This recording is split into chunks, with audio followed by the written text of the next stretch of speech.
హరే కృష్ణ. ఈరోజు మనం జగన్నాథ స్వామి ఎందుకు గుండీచా మందిరంకి వెళ్తాడు, 9 రోజులు ఉంటాడు అన్నది మనం తెలుసుకుందాం. ఇంద్రదమ్ముని మహారాజు జగన్నాథ్ బలదేవ్ సుభద్ర మహారాణి మూర్తుల్ని ప్రతిష్ఠించిన తర్వాత పెద్ద ఫెస్టివల్ చేశాడు, అన్నదానాలు చేశాడు, అన్ని చేశాడు. ఉత్సవం మొత్తం ఎంతో దిగ్విజయంగా సమాప్తం అయిపోయిన తర్వాత జగన్నాథ స్వామి చాలా సంతోషపడి ఇంద్రదమ్ముని మహారాజు కలలోకి వచ్చాడు. వచ్చి, ఓ రాజా, నీ సేవకుని చాలా అమితమైన ఆనందంలో ఉన్నాను, చాలా సంతృప్తి వచ్చింది నాకు.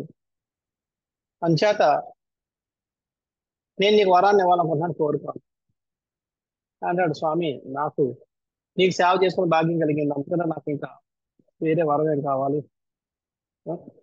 నా చేతుల మీదుగా నీ ప్రతిష్ఠ జరిగింది మొట్టమొదటిసారిగా ఈ భూమి మీద, అదే నాకు ధన్యం. దానికి నేను చాలా, అంతా నీకు సేవ ఏం అవసరం లేదంటాడు. అంటే అలా కాదు, నేను నీకేదో వరం ఇవ్వాలనుకుంటున్నాను, కోరుకో.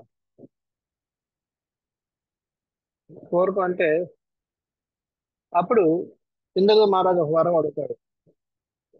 ఏంటంటే, నువ్వు పూరికి వచ్చేది భోజనం చేయడానికి, అందుకే భోగం మండపం భోజనం చేయడానికి వస్తావు. అంచేత నువ్వు ప్రసాదం ఎలాగ ఆలోచించాలంటే, నువ్వు నీ చెయ్యి ఆడకుండా నువ్వు తింటూనే ఉండాలి. తదాస్తు అంటాడు. అందుకనే జగన్నాథపురిలో భోగం 52 సార్లు భోగం పెడతారు రోజుకి, చిన్న చిక్క అని. ఆ చేయి కడుగుతారు, అది ఆరేలోపు మళ్ళీ ఇంకో భోగం వస్తుంది, మళ్ళీ అది కాగుతారు, జగన్నాథ్ చేయి కడుగుతారు, అది ఆరేలోపు కొంచెం మరొక వస్తుంది. అలాగే 52 సార్లు భగవంతుడికి భోగం పెడతారు. సో అది ఒక కోరికల తర్వాత తదాస్తు అంటాడు, అన్ని తర్వాత జగన్నాథ స్వామి అంటాడు. ఇది కూడా నాకు నీ నీ వ్యక్తిగతంగా నీ జీవితాలు కోరుకుంటాడు, నాకేం లేదు, నాకు సంతృప్తి అంటాడు కదా. ఎందుకు మహారాజు, లేదు నువ్వు ఏదైనా కోరుకోవాల్సిందే అంటాడు. అలాగైతే అప్పుడు ఇంద్రదేవ్ మహారాజు ఆలోచిస్తాడు, ఆలోచించి చెప్తాడు. అయితే నాకు ఒక వరం కావాలి, నాకంటూ వారసులు లేకుండా చేసేస్తాడు. అనగానే జగన్నాథ స్వామి అంటాడు, అది రాజు అంటే వారసుడు కావాలని కోరుకుంటారు, నువ్వే వారసులు లేకుండా వారసుడు వద్దని చెప్పుకుంటున్నావు, కారణం ఏమిటి అని అడుగుతాడు.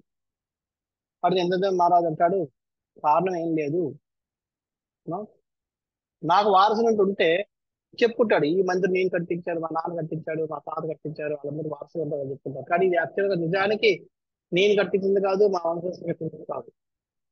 ఇదంతా నీ కృప వల్ల, నీ ఇచ్చానుసారం, నీ ఇష్టం మీద జరిగింది. ఇది నేనొక పనిముట్టిని మాత్రమే, మాధ్యమాన్ని మాత్రమే నేను.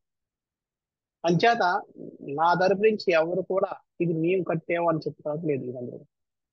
అంచేత దయచేసి ఈ మొత్తాన్ని, ఈ నా వంశాన్ని తీసుకుని, నీకు అదే కావాలంటే నీకు తదాస్తు అని చెప్పి భగవంతుడు చెప్తాడు.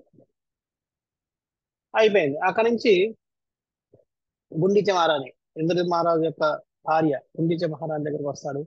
వచ్చి ఆమెను కూడా అడుగుతాడు, అమ్మా, నీ యొక్క భక్తిని చాలా మెచ్చుకున్నాను, నీకేం కావాలి? ఆమె వెనక ముందు ఆలోచించుకుంటూ గవర్నమెంట్ తప్పమని అడుగుతుంది, నాకు నీలాంటి కొడుకు వాడు కావాలి అని. ఆయన తదాస్తు అంటాడు. అంటే ఆ పక్కనే నారదుడు ఉంటాడు.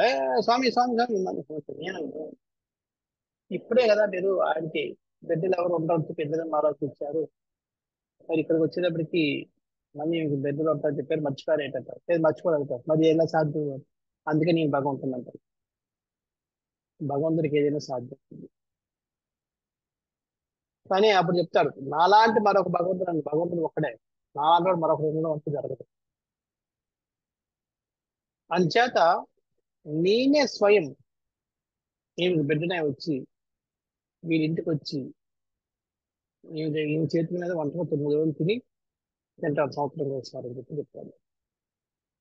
ఆ వరాన్ని నిజం చేయడం కోసం జగన్నాథ స్వామి రథయాత్ర పేరు మీద అక్కడ జగన్నాథ్ మందిరం నుంచి బయలుదేరి గుండిచా మందిరికి వచ్చి ఇక్కడ 9 రోజులు తిరిగి భోజనం చేసి మళ్ళీ వెనక్కి వెళ్తారు.